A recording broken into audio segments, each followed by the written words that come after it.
welcome to Most Popular. I'm Adrienne Trier-Bieniek. It was pointed out to me on social media that I don't say my name at the beginning of an episode, which is really embarrassing, but here we go. I'm Adrienne Trier-Bieniek. Thank you so much. I'm so happy you clicked on my show, and thank you for taking the time to get a little pop of culture in your day. This is episode number 4. I'm learning a lot as I do this, and thank you so much for those of you who have been listening and giving me this opportunity. Before I introduce my guest, I have a little housekeeping.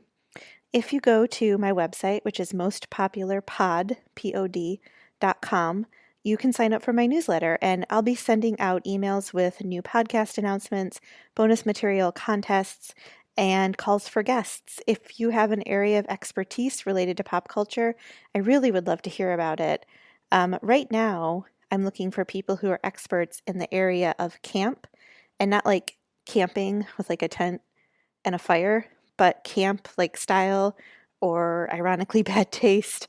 Like the theme of the Met Ball this year was camp. So if you're interested, if you know someone who's interested, please head to mostpopularpod.com and send me a message. My guest today is my friend and my writing buddy, Amanda Pullum. Amanda is a social movements expert. We talk a lot about activism and social media and the aftermath of the 2016 election and what that meant to get people active, what that meant for getting people active. Amanda gives chocolate recommendations and so much more. So a little bit about her. Amanda is an assistant professor of sociology at California State University, Monterey Bay. She studies social movement strategy and alliances between social movement organizations. Her work has examined grassroots movements for public schools, marriage equality activism and opposition, the Tea Party, the feminist movement, and the labor movement. She knows her social movements. Currently, she is investigating historical partnerships between teachers' unions and non-union organizations. Her research has appeared in the journals Mobilization and Social Currents, as well as several edited volumes, including 2 of my books. One was Feminist Theory and Pop Culture, and the other is The Politics of Gender. As always, you can get more information on the website, including discussion questions or Hi, Amanda. Welcome to Most questions for Popular. classrooms, listening groups, Hi, thank you for as having well me. as for the I'm so reading and excited to information on talk what we to talk you. about. And I hope you enjoy this We're going to start episode. with some real basic questions because I'm not sure how much people know about what makes something a social movement or what makes an organization activist or what a union is or any of that stuff. So let's just start with some real basic information. So how do you define a social movement? What is that? So I define a social movement as being collective, being sustained, being an organized effort to either promote or prevent some kind of social change, and using at least some tactics that are outside the traditional methods that you might use to influence the status quo. And I know there's a whole lot to unpack there. So just really quickly, collective, meaning it's not just one person, right? Mm-hmm. In order to be a social movement, you have to have other people who are also working with you. Sustained, meaning that it's not just a one-time thing that you need to keep going over a period of time to try to reach your goals. Organized, it's not just like a group of people who are a flash mob or something like that, Yeah. but they are working together intentionally to try to achieve their goals. Social movements might want to change something about society, and they often do want to do that, but they also might want to keep something from being changed, and that can also be a social movement. And then finally, they might use some kinds of traditional political actions like get out the vote efforts or voter registration or endorsing a candidate or something like that. But a social movement is also going to use some actions that wouldn't be considered traditional politics. So like a street protest is the one that most people would think about. Yeah. Because I know in your research you talk a lot about activist organizations. So what does that mean? So when we're thinking about like what makes an organization activist versus what makes it another kind of organization, Yeah. I think we can also think about what makes a person an activist, and then think about what makes an organization activist. Right. Because they're both really simple questions on the surface, but sometimes the simplest questions are the hardest ones to answer. So like thinking about right now, One thing that scholars debate is the role of online activism. Like, Mm, is an individual an activist if they share a lot of things about an issue on social media? And there are absolutely folks who would say no, that you need to actually show up to meetings or events to be an activist. And I don't agree with those folks. yeah. I think that we need to consider that, there are a lot of people who want to be activists, yet they're not able to show up to meetings. They might, work 3 jobs or have a family and family responsibilities or have medical conditions that make it hard for them to go to events or things like that.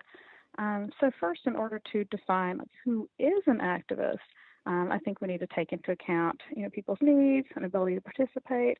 And the way I think about it is that there are a lot of different levels of engagement and ways for a person to be an activist.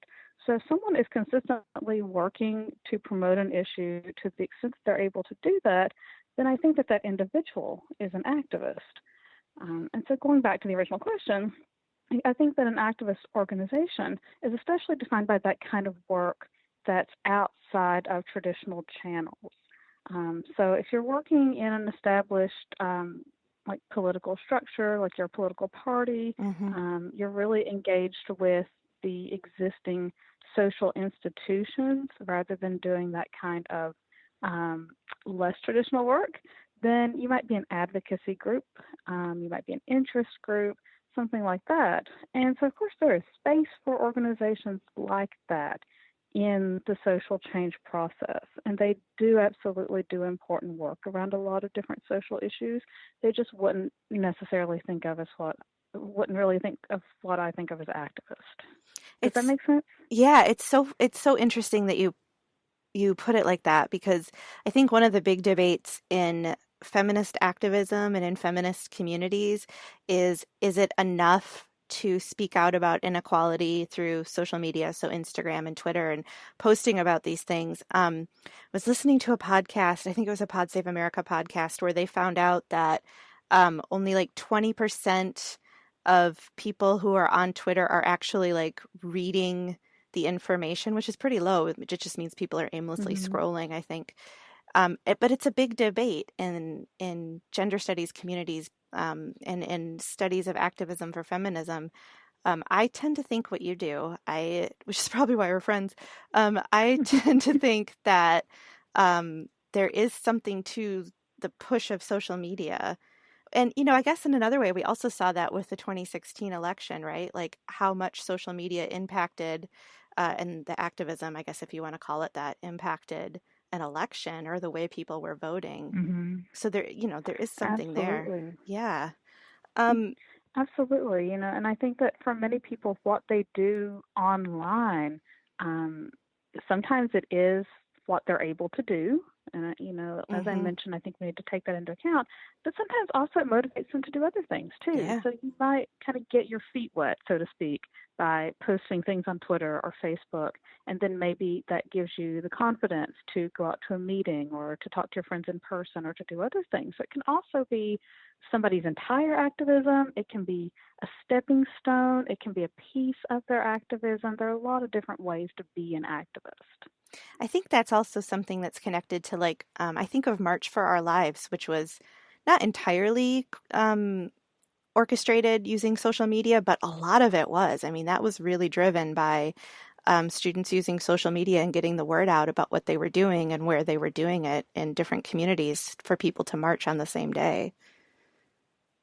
Right. It's been absolutely instrumental in organizing so many of the recent protests that we've seen, spreading Yeah. the word about them, not just in the U.S., but of course in other parts of the world too. So social media played such a huge role in things like the Arab Spring movement.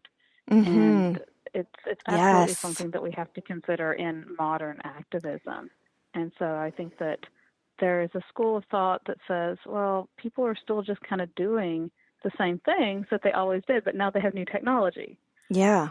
So you're still trying to organize people, right? You're still trying to get the word out.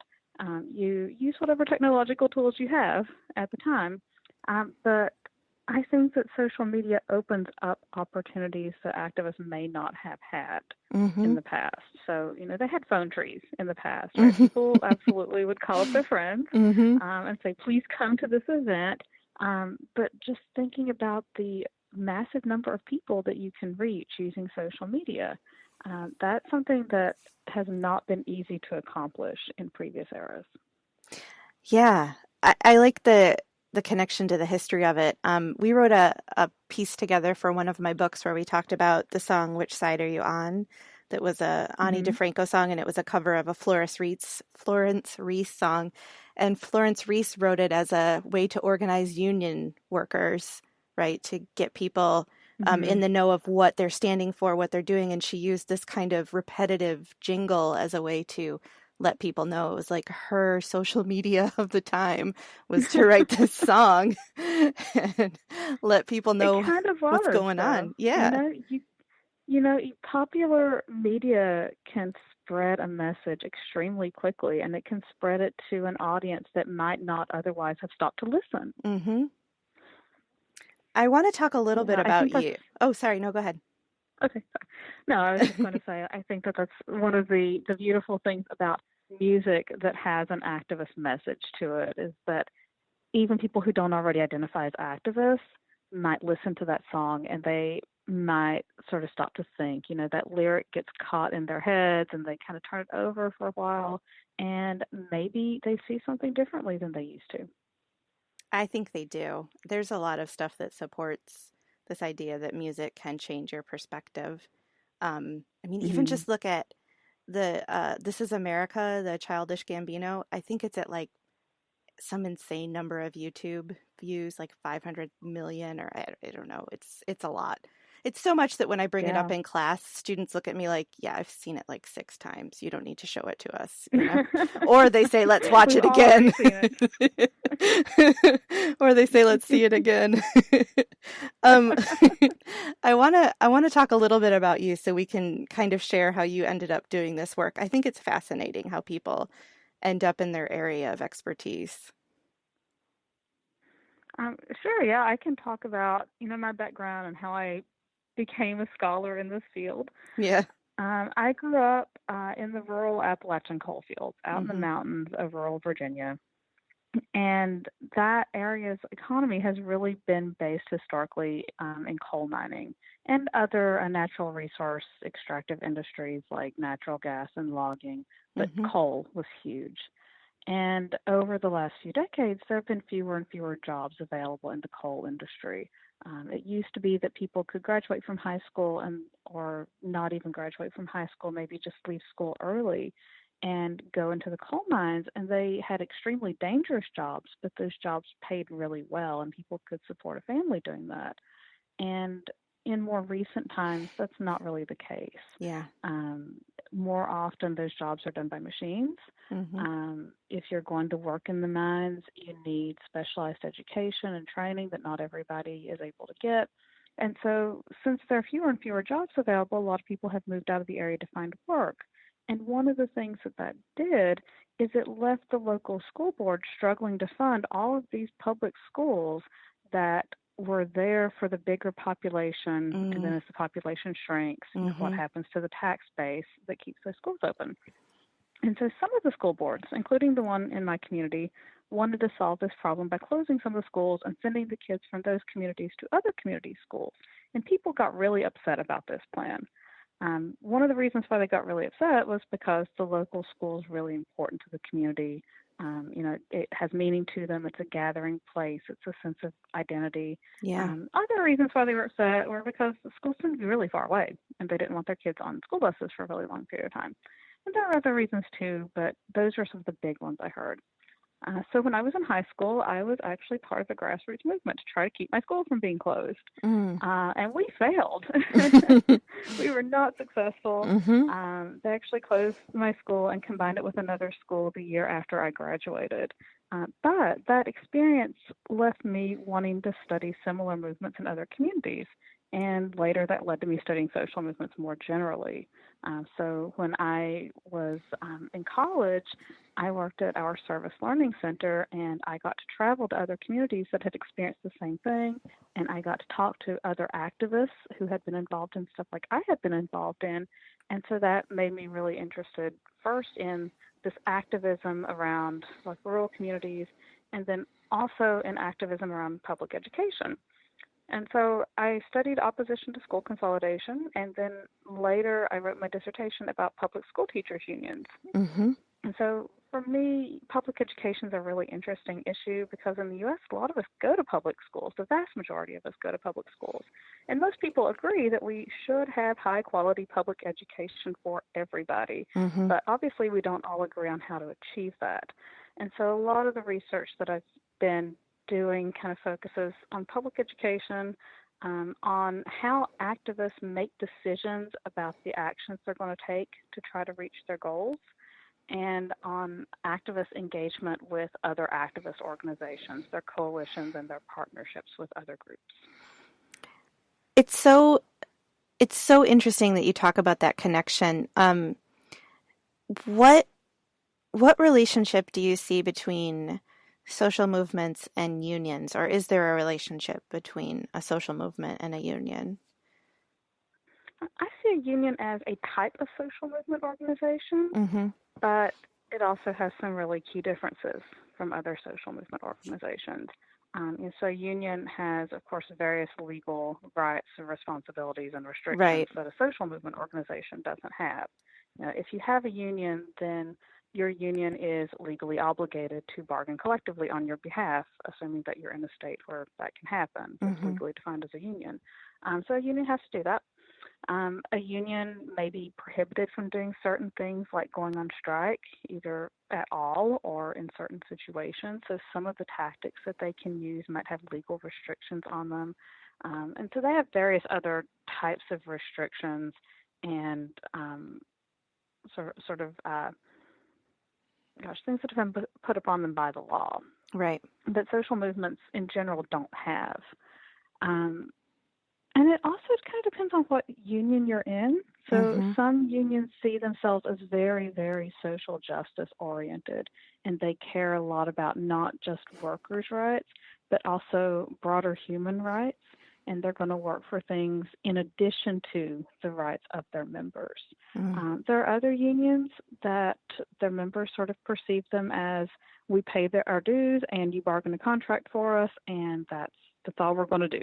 Yeah. So there's a lot of variation in terms of how movement-like unions are. Mm-hmm. And so I think that, when you're thinking about is a union a social movement, well, some of them really want to be more movement-like and some of them don't necessarily want to be as movement-like. That makes sense. One of the reasons I wanted to do an episode on social movements and talk about it and talk to you is because I continue to be fascinated with celebrity involvement in social movements. So Mm-hmm. like all of the celebrities who ascended on the Women's March and spoke, and then their videos went viral and people, just ate up whatever they were saying, or the musicians who played, or those kinds of things. I think in our pop culture, sometimes we brush off famous people who have a passion for something as, Mm-hmm. maybe not that important, even though they're people and they're allowed to have a passion for something. Um, Right. how do you think about things like the Women's March, March for Our Lives? Um, do you see those as fitting this idea of what a social movement is, or are they kind of more like isolated moments? I think it really depends on what we see in the future. Yeah. It's hard to tell if the first time an event happens, if it's going to be a part of a sustained effort or if it's Mm-hmm. going to be a one-time event. Mm-hmm. And so if we see it continuing going forward and people continue to stay active and engaged and excited about it, then it's a social movement. If it happens one time and then it sort of fizzles out, then it's a protest, it's an event, it's a gathering, it's a march, but maybe it won't be part of a bigger movement. Mm-hmm. So one thing that is really interesting about the Women's March, not only did they have another march this year, so they did keep it going in that way, but one of the things that was sparked from the Women's March was this movement to get women to run for elected office. Yeah. And so we've seen a lot of women who did get involved that way, not just at the national level, where, of course, we've clearly had some really important, influential female members of Congress who were elected, but Mm-hmm. also at the state and local level. And so to me, that's a really great example of taking the momentum from a big event like the Women's March, sustaining it after that event is over, and then figuring out new ways to use that momentum to bring about further social change. Yeah, it's how the website She Runs got started. I was reading about that for Yeah. one of my books. This complete dedication to helping women who want to run for office learn how to run for office. Yeah. Okay. I don't know if this question makes sense, or if you even know how to answer it. It's okay if you don't.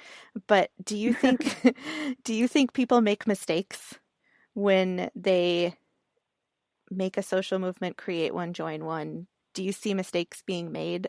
And if there's a correction that should be happening? Well, we're all human, right? Yeah. We all make mistakes.